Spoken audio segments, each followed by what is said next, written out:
These traffic posts have these stones sprayed onto them while they're being painted to prevent people advertising on them.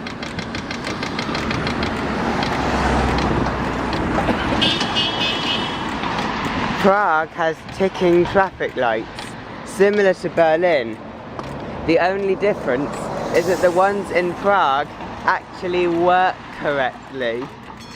They actually work correctly. In Berlin, they do not work correctly. They just tick at the same frequency all the time, and they're just to guide blind people to the crossing, and to actually cross. It guides blind people to a thing which they touch, and then it vibrates when they can cross the road. Here they actually tick at a different frequency, which I think is better. What's really weird is that in this church there's a service going on, and there's no soundproofing whatsoever. Yeah, out here there's this really busy road. It is rather weird. There's a service and there's a really busy road out here. And here there's this historic market hall, which is now a Tesco. You can see the cathedral. Let's go to get a tram. My next tram is the 16, which is the tram with the DC with the really high pulsing frequency. It's strange how high the It's strange.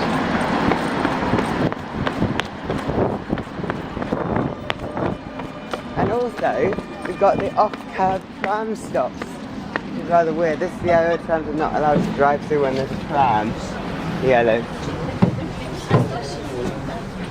These ones are bi-directional, unusual for Prague tram. I'm not sure, I think the Porsche trams are also bi-directional.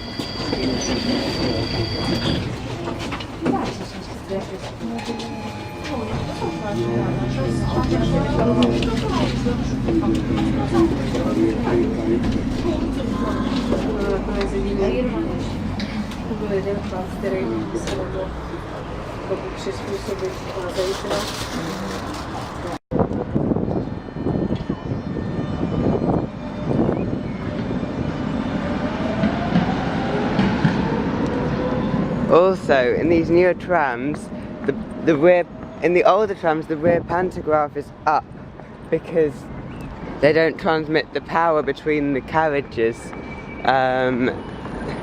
They don't actually transmit the power between the carriages, so the rear pantograph has to be up. The cable between them doesn't transmit power, it only transmits an electrical signal from the cab. It's just a digital signal telling the rear carriage to speed up. So there's you can tell the K models. The K models, the rear pantograph is down because they actually transmit the electricity between the carriages. And in the articulated K model, for some reason it's actually designed to be bi-directional, even though in Prague, and it is the only bi-directional tram. In Prague, in Prague, you can't really have bi-directional trams. Everything is designed for monodirectional trams, so bi-directional trams are rare. And now to this monastery church, which I always used to call the Scissors Church.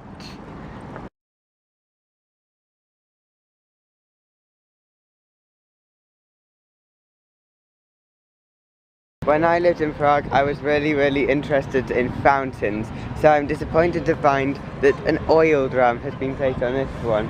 And there's this sort of exhibition and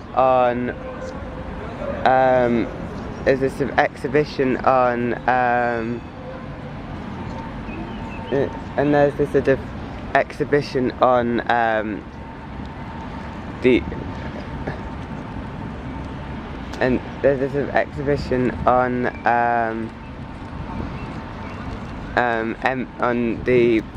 interconnection of royal families. Well, not really an exhibition, but these posters. And here you've got one with the Sternbergs, outside our hotel. Outside my hotel, and here one thing is they've translated all the first names, which I like. We've got like Jerzy, which means George, and Elżbieta, which means Elizabeth, and so and it goes and it traces their lineage all the way back to Charlemagne through the Przemyslids, and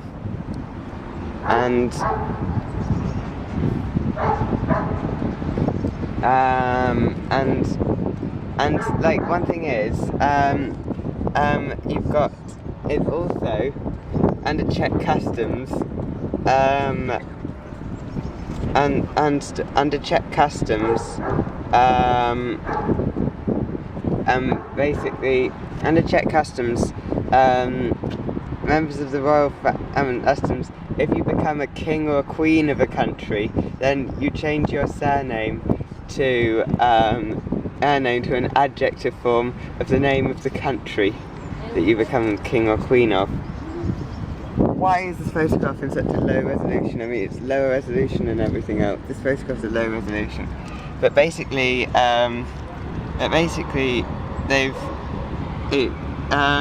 Frederick never became king, so it wrote his surname as Hanoversky, and for the kings and queens of Britain, it writes Britsky, which I think that's really interesting, and it's writing Britsky, and in a way that is a bit offensive to people from Northern Ireland, the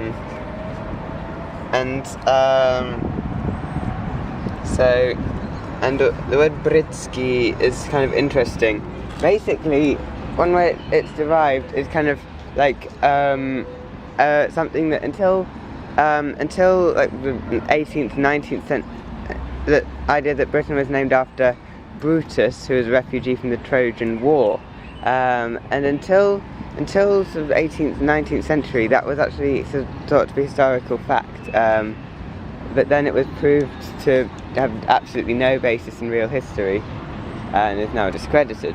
But also, in parts of it seems to maybe be due to confusion because in Czech, the last syllable of a word is almost always something to do with declension rather than a part of the word.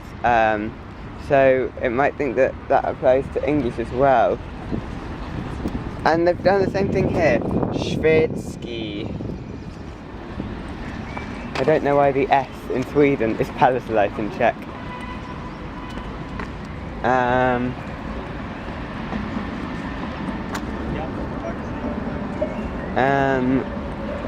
Norski.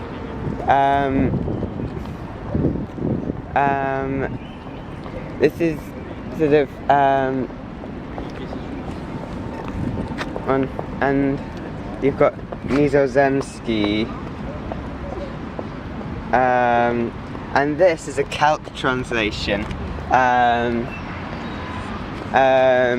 Nizo is kind of a corruption of the German Neder, and so from the same root as our nether. And Zemski comes from Zemlya in Russian, which means land. Monatsky, Luxemburgski, and they've got this weird thing. This is a C, not an X. It looks like a spelling mistake because it's Luxemburgski. Liechtenstein, and they haven't translated Liechtenstein, and they haven't translated Sternberg, which they translated Sternberg. I'm translating Liechtenstein. I haven't translated Sternberg. The one at the hotel, Sternberg has an S here, has a Karen here, and Liechtenstein, it probably should be Liechtenstein, S with a Karen, T-E-Y-N. And that is the new town hall. And that is the Jesuit church.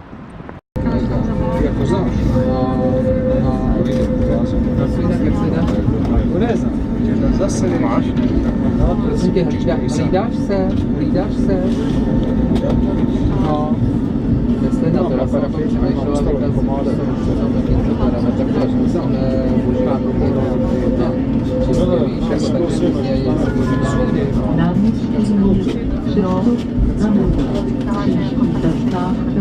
ale dneska...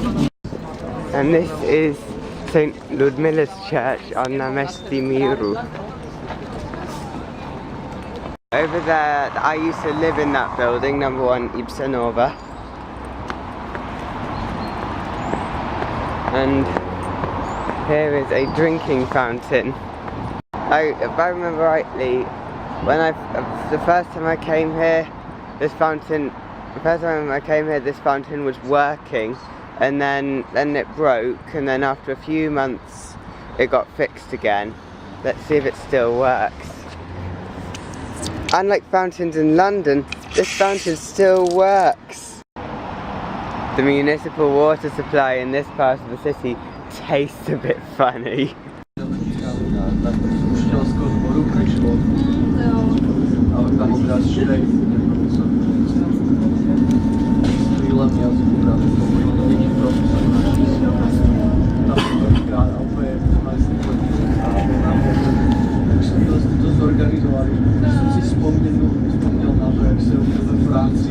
v těch 60. letech, ale jsou takové tu ale